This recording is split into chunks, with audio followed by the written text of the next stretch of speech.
Bertemu kembali, Bareskrim Polri mengirimkan bantuan dan arahan untuk penyidik Polda Jawa Barat agar dapat mengusut tuntas kasus kematian Vina dan kekasihnya Eki oleh geng motor di Cirebon 8 tahun silam. Saat ini, penyidik Polda Jawa Barat masih mencari 3 buronan pembunuh Vina yang diduga sudah berada di luar Cirebon.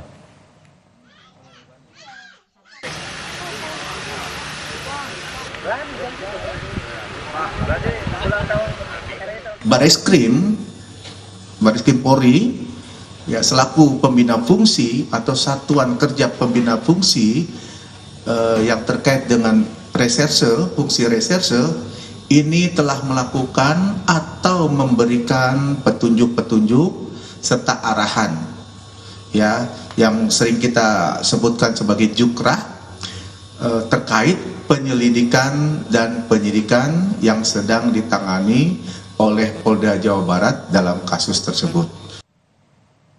Jurnalis Kompas TV Muhammad Syahri Romdon menelusuri 3 lokasi pembunuhan Vina dan kekasihnya Eki hingga mereka ditemukan tewas 8 tahun lalu. 3 lokasi ini sudah tidak lagi bergaris polisi, sementara 3 buronan yang diduga pelaku utama masih belum ditangkap. Jalan Perjuangan, Kecamatan Kesambi, Kota Cirebon, menjadi salah satu saksi bisu tindak kejahatan yang pernah dilakukan geng motor terhadap Vina dan juga kekasihnya. Lokasi Gang Bakti, Jalan Raya Majasem, Kecamatan Kesambi, Kota Cirebon, Jawa Barat, menjadi tempat Vina dianiaya oleh kawanan geng motor bersama kekasihnya Eki pada 27 Agustus 2016. Tak hanya mengalami kekerasan hingga tewas, pelaku juga tega melakukan ruda paksa kepada Vina. 8 tahun berlalu, lokasi ini tak ada lagi garis polisi. Lokasi ini pada saat itu memang dikenal sebagai lokasi yang sangat sepi. Meskipun tepat dan dekat dari jalan raya, tapi jauh dari lalu lalang warga karena jalan menuju ke bagian dalam itu buntu. Dan saya berusaha untuk memflashback ingatan saya pada saat liputan di tahun 2016 lalu, di mana lokasi ini masih dipasang garis polisi oleh petugas kepolisian yang digunakan untuk memperdalam dan menyelidiki kasus yang menimpa Vina dan juga Eki. Usai menganiaya Vina dan kekasihnya Eki, pelaku membawa kedua korban yang sudah kritis ke jembatan layang Jalan Raya Talun, Kecamatan Talun, Kabupaten Cirebon. Mereka meletakkan keduanya di aspal sekitar trotoar dan tiang listrik dengan dalih kecelakaan lalu lintas tunggal.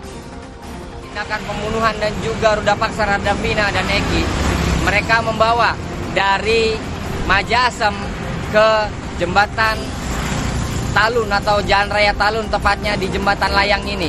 Mereka meletakkan kedua jasad tersebut dan juga kendaraan sepeda motor yang digunakan sepasang kasih itu. Seakan-akan mereka merekayasa seakan-akan mereka merupakan korban kecelakaan tunggal dan mereka langsung melarikan diri. Kakak Vina sempat mengungkapkan bagaimana keluarga curiga dengan kematian Vina. Keluarga melihat ada kejanggalan pada motor dan HP Vina yang tidak ada bekas kerusakan. Padahal Vina dan kekasih disebut meninggal karena kecelakaan. Saya kasih rekaman itu, terus bukti bahwa HP almarhum adik saya masih utuh, terus motor juga masih utuh. Itu saya kasih semua foto-fotonya ke bapaknya almarhum yang cowok. Ya. Terus nggak lama. Bapaknya almarhum juga polisi? Polisi. Pangkatnya apa? Saya kurang tahu. Di Polres? Di Polres Cirebon. Cirebon, oke, akhirnya dikasih. Bukti-bukti itu nggak lama ada berita bahwa pelaku ketangkap. Yang ditangkap 8 orang? Nggak langsung 8 orang, itu 7 orang dulu. 7 orang dulu? Baru nyusul satu lagi, 8. Kapolri sama Kapolda tolong usut tuntas. Saat ini Polda Jabar sudah mengungkap 3 identitas pembunuh Vina yang masih buron, yakni Peggy, Andi, dan Denny. Ketiga pelaku diduga sudah tak lagi berada di Jawa Barat. Salah satunya bahkan diinformasikan berada di Jakarta. Tim Liputan, Kompas TV.